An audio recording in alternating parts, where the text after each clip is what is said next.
শীতের মৌসুমে একটি পাখি একটি গাছে বসা ছিল। এমনও তো অবস্থায় ৫ থেকে ৭টি বাঁদর ওই গাছের নিচে এসে বসে এবং এদের মধ্যে কেউ ভাবলো, ভাই শীতে তো প্রচুর ঠান্ডা লাগতেছে, শরীরটা গরম করার কিছু আয়োজন করা হোক। তো তাদের মধ্যে কিছু বাঁদর শুকনা পাতা জড়ো করতে শুরু করলো এবং পাতা জড়ো করার পরে পাতায় যে আগুন দেবে এই জন্যে তারা আগুন খুঁজলো। তা আগুন না পাওয়ার কারণে তার পাশ দিয়ে কিছু জোনাই পোকা রাত্রেবেলা জ্বলতেছিল।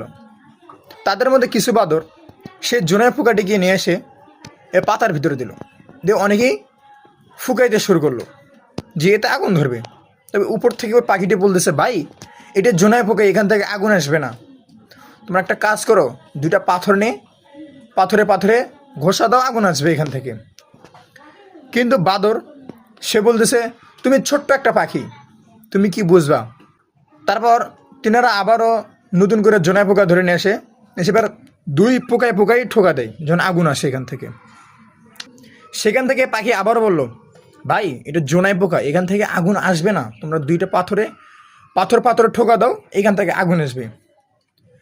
এবার তো বাঁদরের মাথা গরম হয়ে গেল এবং কিছু বাঁদর গাছে উঠে ওই পাখিটিকে ধরলো, ধরে কষা একটা থাপ্পড় দিল সে পাখিটির জায়গায় মারা গেল।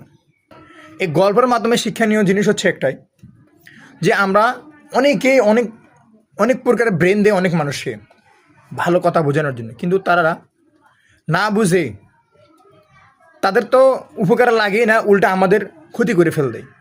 অতএব যারা যে বিষয় বোঝে না তাদের সাথে ওই বিষয় নিয়ে কথা না বলাই ভালো, কারণ এতে ক্ষতি যে বুঝাতে যাবে তার, যারা বুঝবে তাদের না। যদি সে বুঝে যায় সে তো বুঝলো, আর যদি না বোঝে উল্টা বিপদটা কিন্তু আমাদের হবে।